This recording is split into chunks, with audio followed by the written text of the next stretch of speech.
Hello and welcome to The Rest is Football with me, Gary Lineker and Micah Richards. No Alan Shearer today as he's working with Amazon Prime. We're recording this on the afternoon of the 27th of December. Alan is at the Emirates for Arsenal's game against Ipswich. However, we do have a special guest with us. He's one of England's most exciting young talents, a player that has become a regular this season for Aston Villa and someone we've eulogised on many occasions on the podcast this season.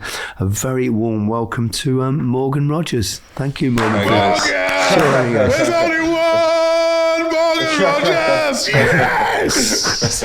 And a bit of enthusiasm. Thanks, I like that, Micah. You sound a lot better than you did a few days ago. You sound better than you did last night as well. Yeah, but at least I turned up, Micah. I turned up for it. And it's also great to have someone on the pod, Morgan, that actually makes Micah feel old. So you know how it feels now in weeks. You know how it feels. How's your Christmas been mixed, I suppose? You beat Manchester City and then you were at Newcastle, St James's Park yesterday. I've got to read a message from Alan Shearer and he goes, "Tell Morgan, that's what happens when you come and play at St James's Park." I mean, honestly. It's a bit harsh, that, isn't it? It was a tough game, plus you played most of it with 10 men. Yeah. I don't know whether you saw Match of the Day last night, but we highlighted the John Duran red card, and I think he was very, very unfortunate. His ankle kind of turned over, and then I don't know where else he's supposed to put his foot, but hopefully we'll get him off it. Did he feel that himself? Yeah, I didn't actually see it, and then obviously a few of the boys speaking about it after, and then we've watched it back and we see that his left ankle kind of buckles, and then his right foot can't really go anywhere. And then it looks bad from our angle because from behind it just looks like he's standing on his back. So I can kind of see what the ref's seen at the same time. But yeah, when I think you look back at it as a whole, like as a player, there's not much you can do. You putting your foot down on the ground, it just happens that he's there. There was no malicious, nothing, wasn't a stamp, I just think it was one of them things, but yes, what can we do? It's one of them things we have to keep moving. And makes it tough though, a place like St James's Park, particularly when you're a goal down, doesn't it? And up against, there's an extra man with that crowd for a start, let alone actually playing with 10 men against them. It was tough, I presume. Yeah, that's the first time I've played there. The atmosphere was crazy. I knew going into it, a few of the boys have said that it was a difficult place to go, not just with the players that they've got, but also the crowd and the atmosphere. And yeah, it certainly lived up to it, especially them scoring early. Probably we didn't help ourselves and that probably jumped on it a bit more, but it's an experience, it's an occasion, it's one that I'll take in my stride and I'll get used to. But I kind of like playing stuff with crowds like that, environments like that. I think it brings the best out of me, especially, and when you're backed against it, stuff like it was. I know the result didn't go our way, but it's moments like that you live for, really. So it's one of them days. Did you notice the slope on the pitch? No. Is there a slope? Oh, there is from one end to the other. It's unique in that sense. I think it drops about 6 feet, doesn't it, Micah? Yeah, it's ridiculous. Do you not get cramp after the game, especially with 10 men as well? I got cramp at half time. I got dragged at 70. It was all right. I'm not just going to focus on that particular game over the Christmas period, and I want to talk about your career and your upbringing and everything else, but you did beat Manchester City a few days ago, and you scored that excellent goal. And having been there, of course, for yourself, that must have felt a little bit special. Yeah, of course. Scoring any goals is special, but yeah, it's like a full circle moment really for me. Loved when I was there, loved my time there, loved the people that I got to work with. Most of the players, obviously, I played against, I was coming up when I was training with them and I used to look up and idolise them. So to kind of be on the pitch with them and to have my time to show what I'm about as well was nice in that sense. And I did really want to do well just for that really, that nice feeling about it. Of course, it's a difficult game, it's a tough game, and I know they're probably not on the run they'd have liked, but they're no mean feat. They're still a tough side to play against. And yeah, it was a special day for me, really. And yeah, I really enjoyed it. Can we talk about this celebration? Gary's done it a couple of times. Whose celebration is it? Please put the people right, Morgan. Is it yours or is it Cole's? I know you're good friends, but who started it? I started it. Are you sure? I started it. 100%. I started it. Get the timelines up. You can look at when he did it to when I did it. I think I did it probably about 4 or 5 days before he did it. Oh. Had you chatted amongst yourselves about it before that? Yeah. So I did it off instinct in a Carabao Cup game for Middlesbrough. Then he had a game against Luton on the Saturday, and he FaceTimed me the Friday night and said, if I score, I'm going to do it. I'm going to do the celebration for you. And then I think he ended up scoring 2. So he did it twice. Yeah. And then it kind of blew off from there, really. And then obviously went on to score 40 goals or whatever he scored this season. So just me just seeing it 45 times last season didn't probably help. Do you get that now? Because he's done it so often, people go, oh, why are you just copying Cole Palmer? Yeah, I'm the copy, and he's got the name for himself. Yeah, the bad one was when I did it against, we played Chelsea last year and I scored, and I did it against Chelsea, and after all their fans were giving me stick because they thought I was taking the mick out of him. And I'm just thinking, it's mine. Like, I started it. Like, you should have patented it. Yeah, I know. I didn't think it was going to be, well, it wouldn't have been that big if it was just me doing it anyway. So it's probably aided it in a way. While we're on the subject of Cole Palmer, I presume you were together at Manchester City coming up for a spell there. Well, is that how you got to know him? And probably in the England well, you've pretty much played every level, haven't you? Under 15s, under 16s, under 17s, pretty much the whole thing right through to the actual first team now. Have you always been quite close? Yeah, we made our debuts together under 15s. I remember he assisted me in the game and I scored. And we've been close ever since then. Even before I went to City, we were pretty close. We got on always. And then when I went to City, it just got bigger and bigger and we got closer.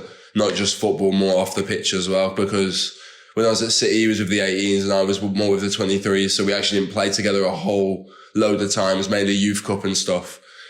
But we got really close. We still see each other now when we can and stuff. So yeah, it's nice. What's he like? Everyone who wants to know. I've seen him in lots of interviews and he amuses me. He's got these kind of throwaway one-liners. Doesn't seem to care about anything really. Nothing phases him, and it's almost his style off the pitch is very much his style on it. What is he actually like? He's one of the most laid-back people I've ever met. He's so chilled. Like nothing will ever faze him. He'll do everything at his own pace, at his own time, when he wants, kind of thing. And that's the way he plays, as you can see. It's his pitch, his game, and everyone's just living in it and watching it. And that's how he is in life, really. He's just so chilled, so relaxed and laid back. Yeah, and then in the interviews, he's not going to change for anyone. He's just going to be himself. He's not going to hype anything too much. He just wants to play football. He's just a kid that wants to play football and loves the ball at his feet. And you can kind of see it, the joy that he plays with. Yeah, that's kind of how he is. That's what makes him who he is. So I would never change that. You can never take that out of him, because he wouldn't be the player he was if he kind of changed his attitude towards it. What's made you the player you are? Where did it all start for? I mean, obviously in the West Midlands there, you grew up. How did you start? How did you get yourself involved in football? It's just my dad, really, just kicking the ball in the back garden like everyone else, really. That fun and that enjoyment of what I can remember when I was younger was just loving football and playing for the fun of it, really. My dad's obviously massive in that, obviously having older brothers as well, playing with and stuff. And my mum as well. My mum's big in football. Like, our family just loves the game. So from a young age, I was always playing, always enjoying it, and then just going on from team to team and then just taking it from there, really. But yeah, that's the earliest memories I can remember. Playing in Hellzo, just where I'm from, and just kicking the ball around, having fun, really. What position was you? Because Big Meeks was a striker. I used to bang him in. Left, right. Obviously not a very good one. You know that, Morgs. I'm sick, these talking about Alan and Gary all the time. Big Meeks back in the days used to bang him in for fun. What position did you play? Everywhere, really, but mainly attacker. I was always an attacker, wanted to score goals, always wanted to dribble past everyone. Still the show. But yeah, probably an attacker, just a striker as everyone else. I think everyone starts as a striker. I don't know if anyone that grows up wanting to be... A Gary Neville. Wow. It's a very good point, but only the very best stay there the whole careers, I can assure you. You joined West Brom quite young, was under 9s or something. Was that your team that you supported growing up or not? It's a tough one. My dad supported West Brom and my mum supported Man U. So growing up, they were my two teams that I used to watch. And then you end up Man City and Aston Villa. It's the worst combo, isn't it? You can have two teams though. I have Man City and Arsenal. Arsenal? And Leeds and Harrogate. Arsenal. Yeah, so followed them two teams. But West Brom was I'd say probably the best academy when I was younger, definitely. I think the players that we had coming through the ranks and the tournaments we got to when we were younger and getting to finals and semi-finals and stuff, we were pretty successful and did pretty well as a group. So I'd say it was a good decision, right decision for me at the time, just to go to West Brom, and such a great group. The coaches I've met, the staff are unbelievable. I still keep in contact with quite a lot of them still to this day. A lot of them are at Villa now, actually, funnily enough. And I walk past in the training ground and I'll see them and they'll just tell me about a story from when I was younger and stuff. And it's a nice reminder that with the person I am, I'm kind of still the same person, kind of still play a similar style. So, yeah, it's nice. You went obviously then to Manchester City. How was that for a young man having to, obviously to move at that stage? I presume you moved. Yeah. What was it like being in Manchester as a very young man, not probably knowing too many people? I struggled, I'd say. I really struggled. First time away from home, just a different environment. I think the quality level, I wasn't necessarily the best player in the changing room like I was at West Brom, where I was playing up ages and stuff like that and being pushed and kind of being seen as the next to rise kind of thing. But at Man City, I looked everywhere and everyone was the next to rise, whether it be someone that had just been bought from Atletico Madrid, Barcelona, or someone that come through the ranks. Everyone was the next best. Everyone was playing for England or playing for their country at that level. So I struggled. I found it difficult. I didn't know how to be myself in it. I didn't know how to shine in it. I didn't know how to get the best out of myself in it. That's probably why I took that leap to go out on loan so early. I felt like I needed to go away from the environment, from the system, and get back to what I know best. And I was just playing football and enjoying it. I love my time at City, but for different reasons. Obviously, the people I met, the opportunities, the experiences I got, but I probably didn't show my full potential. And I wouldn't say I regret it because it's helped me become the person I am. But yeah, it's something I look back on and think, yeah, that's a time in my career that I struggled and found difficult. Did you come across Pep Guardiola at all during that period? Yeah, obviously pre-seasons and stuff, I was with them. We went to Abu Dhabi. The World Cup was on in the Christmas period. And a few of the big boys didn't go. Mahrez, Haaland, their countries didn't go to the World Cup. So I was around him for stuff like that, training. He quite often gets young players in and the young groups always working with the first team and always connected. So you're with him a lot, you're around him a lot. And yeah, I had quite a few interactions with him. I got quite a relationship with him. Such a lovely person, such a lovely guy.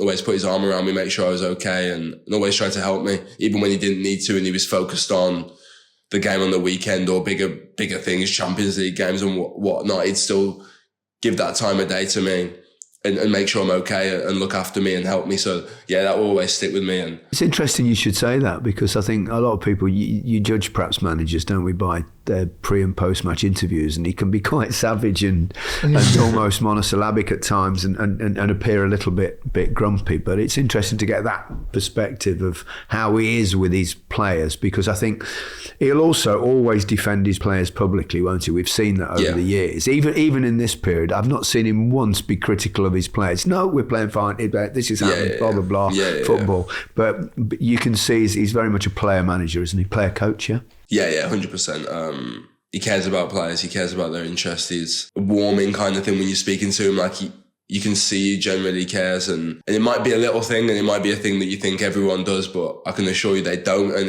it's nice when someone like that does. Yeah.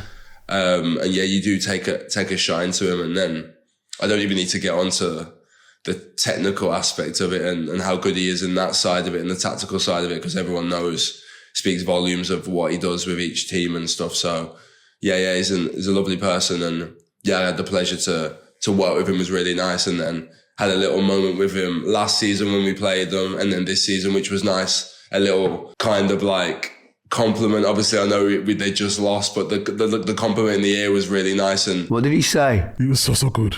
He just said he was so happy and proud of me that I was doing well. And it's only a little short 2-second comment, but I won't forget something like that, because I know that I had the potential to show it. I didn't quite show it when I was there. So to come back and he can kind of see that I'm now showing what I could have become, I think is really nice. And hearing that from definitely the best manager in the world, arguably one of the best managers probably ever, is really nice for me to hear. So yeah, that was a really nice moment. So when you went on loan, I heard Joleon Lescott was your mentor. How was that relationship? Well, being from Birmingham helps. We can understand each other, lingo and stuff, obviously. But yeah, lovely guy. He was with the loans department at City at the time. Helped me with that massively. Just a player that's played the game. I think people probably take it for granted, but when you've played the game, you just have that extra bit of understanding that some people just can't get. No one's fault, but you just don't have that. And I was on loan, whether I go through a difficult spell of games, he'd always be on the phone, he'd always send me a message, and it just helps you, it just calms you down. My first loan, I was 18. And yeah, he's a great guy just to have there, that I could always pick up the phone to, I could always speak to, and he'd always answer. We'd always go through clips and stuff, and we'd always make a joke and a laugh. That was something I'd do as well. So it's always nice to have that relaxed environment. So yeah, I owe a lot to him. And yeah, it was nice that I saw him at England as well the other day. So yeah, it's really nice. How valuable was it, that overall experience of going out on loan? I mean, you went to quite a few different teams, Lincoln, Bournemouth, Blackpool. Yeah. Was that a great learning curve for you? Yeah, massive. It's a roller coaster as well. I went to teams top of the table, teams I got relegated with Blackpool, in the mix of playoffs with Middlesbrough and stuff. It's just madness what I've experienced in such a short period. But I think they've all been crucial to me in different periods, and I've had completely different managers that have helped me that I might not have seen at the time, but looking back at it, like I could understand why they've helped me and how they've helped me. Whether it be Mick McCarthy at Blackpool, I remember, and he's not the footballing type of manager you'd expect, but he definitely toughened me up and made me more resilient, more stronger. I found a way to be effective in a way I didn't think I could be. In what way? Just by using my body, using my frame. I used to play quite small in terms of obviously being a winger, still wanting to dribble at people, not using my body really, just trying to use skill.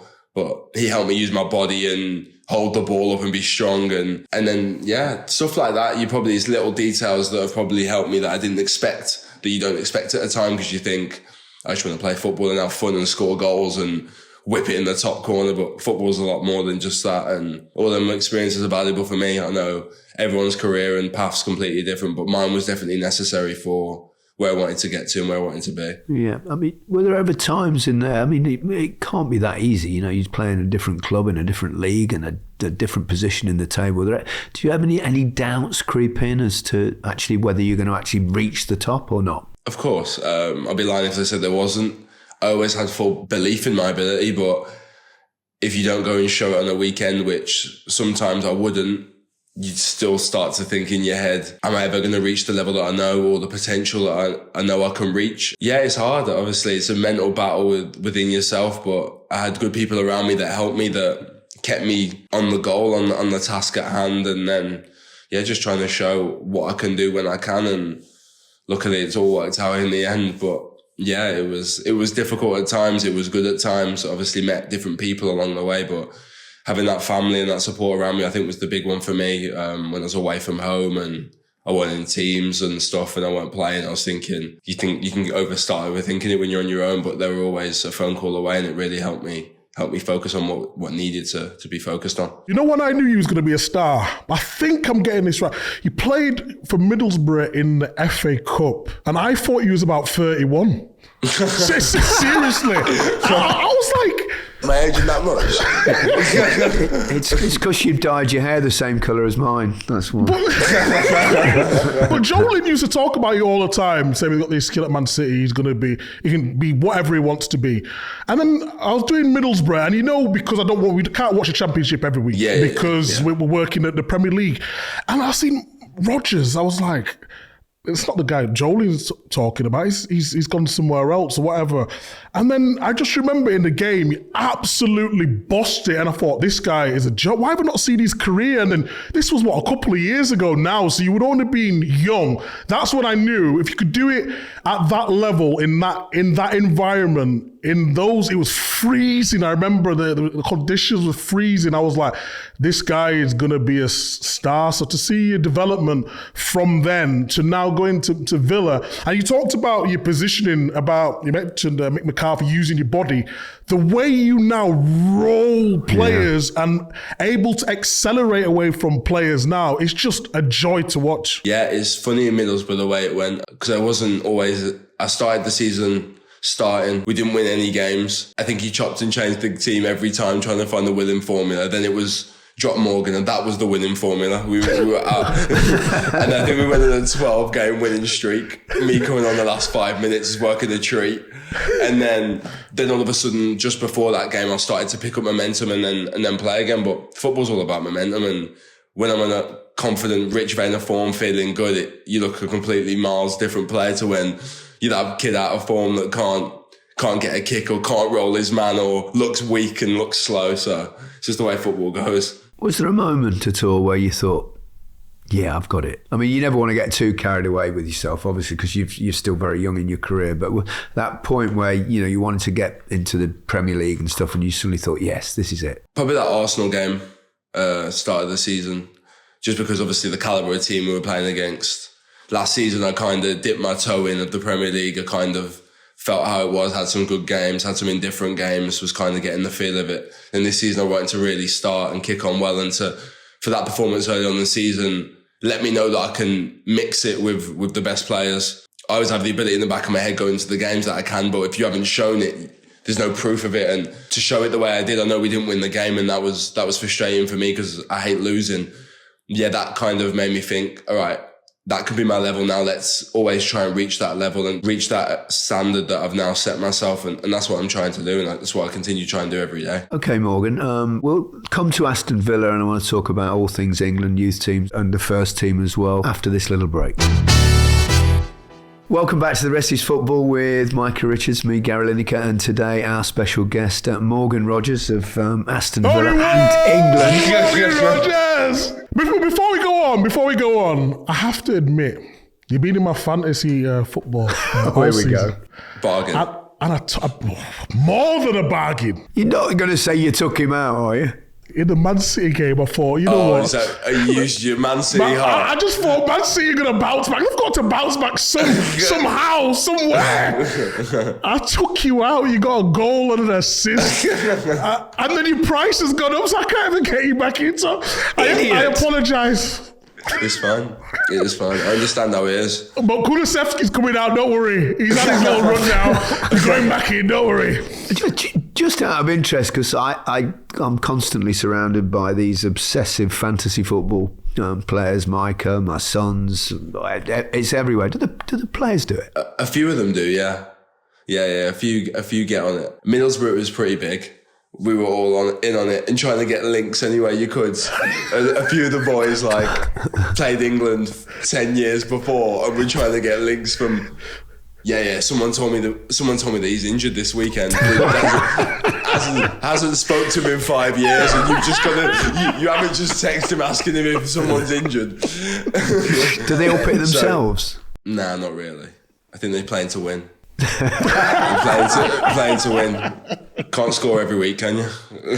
No, you've scored a few goals now, though. Aston Villa, what was it like when you signed for Aston Villa? That's proper football club, Premier League football club. How different was it to where you'd been before? I know you'd spent time at Manchester City, but in terms of first team football, etc. Yeah, nothing compares to it. It's a massive, historic club. Obviously, me being from the area, always knowing that it was the biggest club in the area, and it was the I don't want to say this because I might get battered, but the main club in the area kind of thing. Like, it's seen as the biggest one with what they've achieved, where they're trying to go, the direction of the club and stuff is massive. And when I came in, I think they were second or third in the table, defying odds kind of thing. The game, the run at home that they went on last year, I think it was 12 or 13 in a row wins at home. And coming into that was crazy. I was kind of couldn't believe it when the interest came and where it came from and stuff like that. But yeah, the club is massive, and the type of manager, the style of manager, the group of players that we've got, I think, though you can see the way the club's going, is a massive starstruck moment when I first went in, and can't believe I'm here. But yeah, it was nice. You mentioned him there briefly, not with name, but Unai Emery. What's he like? Not just as a coach, but as a human being. Crazy in the best way possible. It's crazy. Yeah. As you can see him on the touchline, it is exactly like that in person. Day to day, you might be in the canteen and something might start something, and he's just off on one talking about a detail of something that he thought of. He can catch you anywhere in a hotel, and he'll go into detail about anything. So you kind of have to be on guard when he's around. Make sure you are on your best behaviour. But he's a great manager, great person, and he's a great person to work with every day. He demands so much of everyone, individually, as a team, collectively. And when someone's ideas are so straightforward and so simple. It helps everyone be aligned and helps everyone focus. And I think it just brings a continuity together that every day you know what you're working to, you know what you're striving to. There's no blurred lines or anything like that. And yeah, it's a good place to be. And that's because of him at the top and the way he works down with all the staff. And yeah, it's a great place to be. You said it's so easy there, tactically, it's so simple. But for us as pundits, it seems really difficult at times, not to see what you're doing, but who's going to play where. Like sometimes you've been off the left, you've been a false nine, you've played a nine by yourself, then you've dropped a little bit deeper.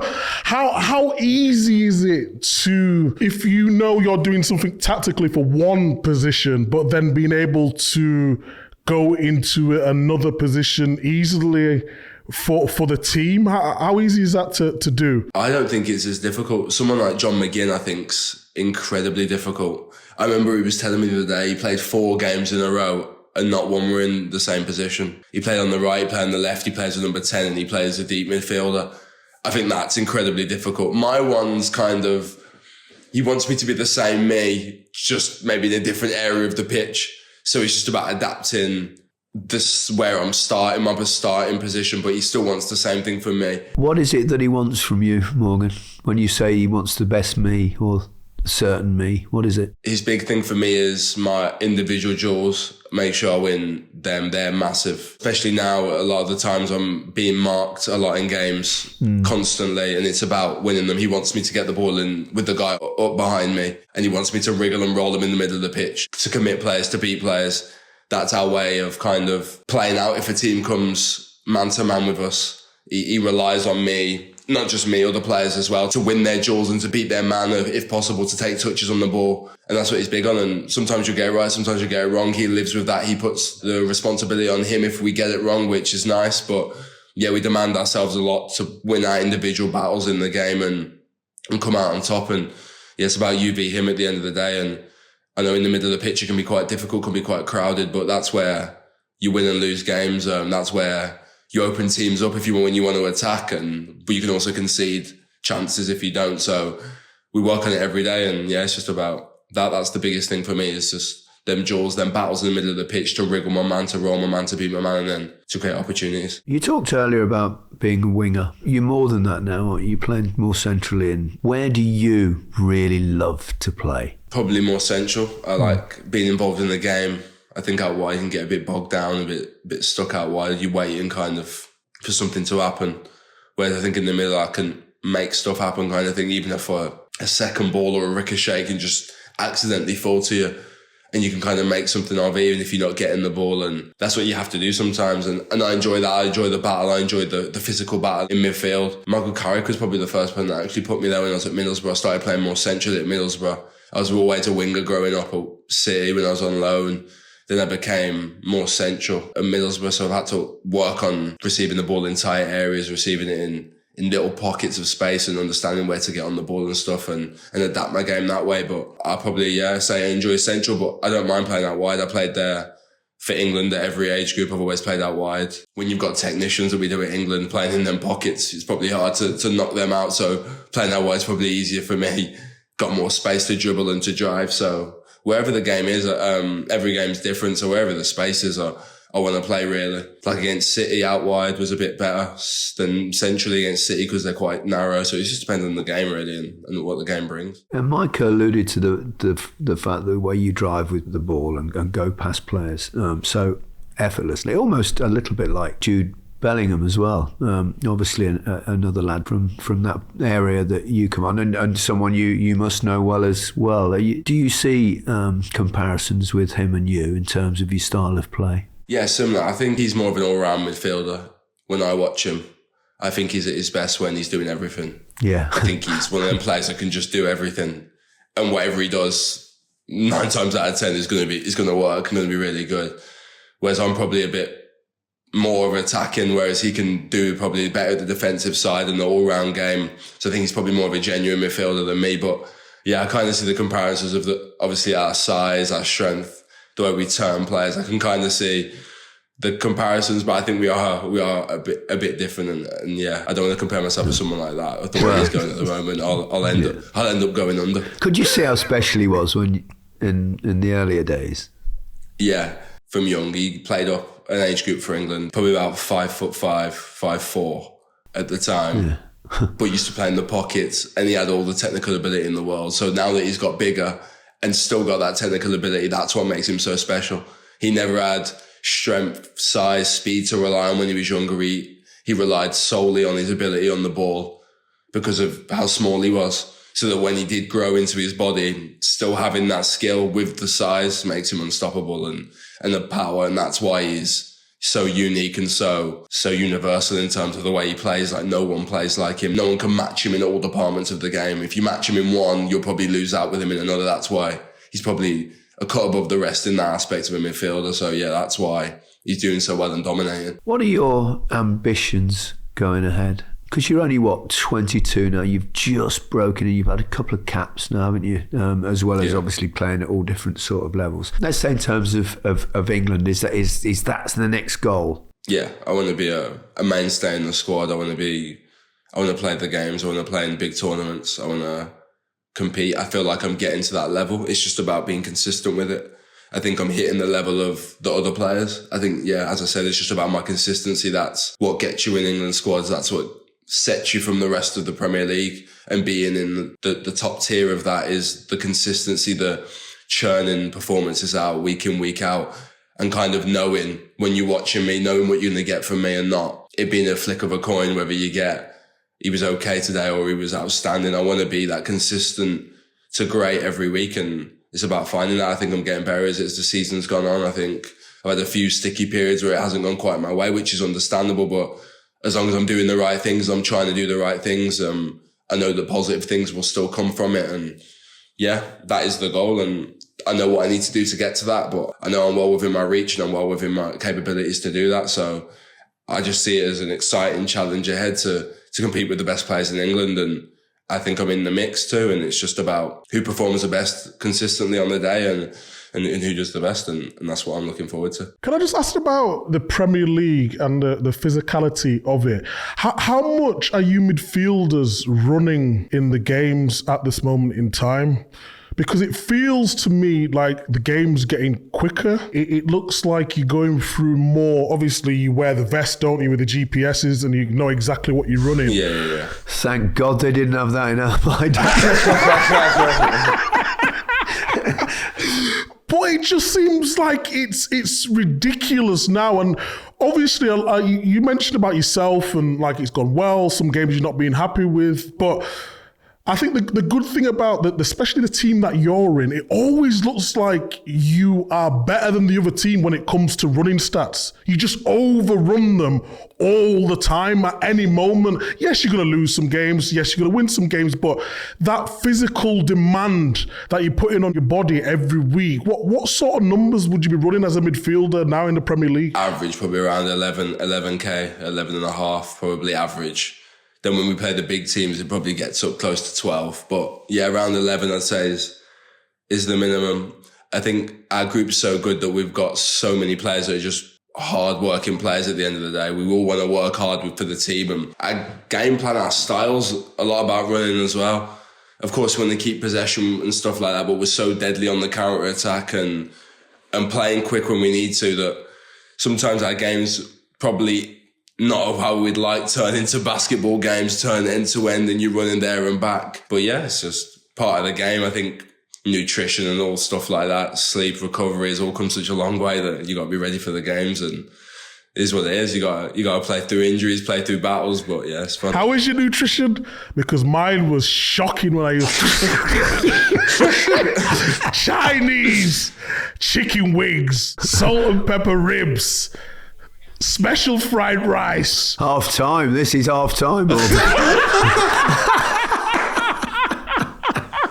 A bit more professional now. I'd feel too bloated for that. That's all had to increase for me as well. It was never bad, but I probably had to take it more seriously since I've come to Villa. Everyone at Villa has their own chef, knows what they're eating, when they're eating, everything. We're all on top of that, stuff like that, body fats, everything. So you have to hone in on stuff like that. And it does help. It does make a difference. So, How have you enjoyed the Champions League this season? Because Villa have been going well in there. Yeah, that's been fun. I feel like we've brought out our best in that. We've had some difficult games that we've got results out of and stuff, and that's been it's just a dream for me playing that competition, hearing the music, playing against the calibre of players. I could never have imagined that a year ago when I was playing in the Championship that I'd be playing Champions League, the speed of everything that's happened so quick. And I think that's probably for the best. You don't think about it too much. You just take it in your stride, and it's kind of like next game, go again. And yeah, I'm just loving it at the moment. I love every game, and I can't wait for the next one. And we're doing well in it, which also helps. And if you were losing, you might look at a downer of it, but because we're doing so well, it also gives you that extra motivation to go and see what we can do. When you heard that music, though, the Champions League for the first time, because you mentioned it then, but like, was you nervous? Was you happy? I remember when the first time I heard it, I was just buzzing. I'm like, no one could take this away from me now. I played Champions League. Yeah, no, it's crazy, and everyone talks about it, and you hear it on TV and stuff, but to hear it live, that extra crisp noise, and you kind of humming it in the background, listening to it, and then you got the camera up and close, and you don't want to start be seen singing it, so you got to keep it serious. But that never takes that feeling away. Even for what we played 6 games, I think, and each time it feels that bit better. It doesn't wear off. It doesn't get worse. It still hits the same. It's iconic. So yeah, that's a nice part of it. I mean, you've had some amazing results in the competition, but you must have been gutted when you got the goal disallowed against Juve, wasn't it? I'm trying to forget about that. Terrible decision. Apologies, Morgan. I didn't want to Can't bring get up a ballon d'Or in the Champions League. I thought I'd done it. It was a weird one because I didn't know whether he blew for a goal or blew for a foul. I didn't know what he was doing. I probably should have known better though, because it's Europe. The way that the games are reffed are completely different to the Premier League, and yeah, probably stuff like that's never going to be let go, is it? Can't touch keepers these days. It'd be an amazing achievement, wouldn't it, if you could finish in that top 8, that automatic qualification spots. I mean, because obviously, Villa getting into the Champions League is a big achievement, first and foremost. But then to be, in this new format, which we're all enjoying, I don't know whether you're enjoying it as a player or not, but it'd be an amazing achievement to get in that top 8 and automatically go through to the knockout stage. Yeah, obviously I've never played in the Champions League before, but the feeling on the format is that I think everyone has more of a chance. Like if you look at the leagues now, I think a lot of the big hitters are in that middle stage because they're about to play each other or big games or back-to-back big games. I think that just makes it that bit more difficult instead of a group where you kind of can guess the two that are going through beforehand, especially when I used to watch it. You kind of look at the groups and know who are going through. I think that makes it a bit more exciting. You can see good teams that you didn't expect to do well, doing so well and so high. I think that adds to the excitement. I think there's more on each game and more stress and more kind of knockout feel to the game as such. So being in it feels great, knowing that it matters winning each game and accumulating these points, and the same for other teams. But yeah, I think it's working great so far. I don't know. Didn't play in the one before, but yeah, it seems to be looking at the league that everyone feels like they've got a chance and a couple of good wins and you're back in the mix kind of thing. So yeah, it feels good anyway. There are a couple of players I wanted to ask you about. I mean, John McGinn, I think apparently is an amazing personality and a lot of fun. And your goalkeeper, because, I mean, it's sort of the master of shithousery, but also a wonderful goalkeeper and obviously a World Cup winner. He seems an amazing personality to me, the sort of bloke you really do want in your team. You don't want to be against him. I can see why people don't like him as well. You can see it. I remember we played Lille last year in the penalty shootout in the Conference League, and it's just before the penalties and he's winding up the Lille fans. Bearing in mind, this is the best atmosphere I've ever been in. They have like a wall and there was non-stop all game and he's winding them up just before the pens. I'm thinking, I hope this doesn't aid their pens and make them score, but he goes and saves the pen and we win. It's like he has to play the game like that to bring the best out of him. He needs to be angry. He needs something going against him for him to come out and shine. He's so good in them moments. And yeah, that personality, that character you need from behind, especially when we probably haven't been at our best for some of the games this season and he just pulls out a save that you can't quite believe how he's done it. Yeah, he's the best in the world for a reason. And yeah, he continues to do that. And then John McGinn is, he's some character. some person. A different type of captain, but I think for the group that we've got is vital.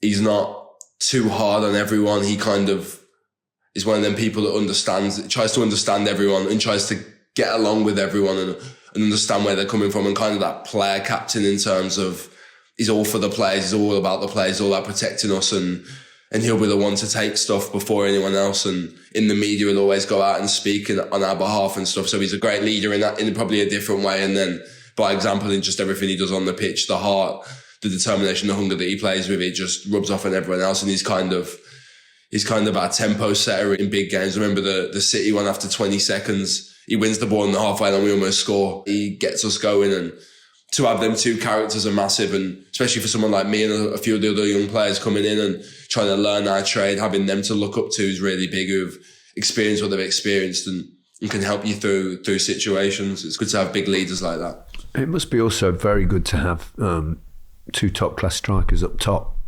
Obviously, you seem to have built a relationship with Ollie Watkins. You seem to play really well together. But John Duran, whenever he's come on, and even whenever he started, and we talked about how unlucky he was to get sent off, but they both deliver, don't they? And it particularly, I think it's useful, I would imagine, when you're going on different fronts. It's not just the Premier League, but you've got the Champions League, and now the cup competition's about to start, the FA Cup as well. It's massive having them too.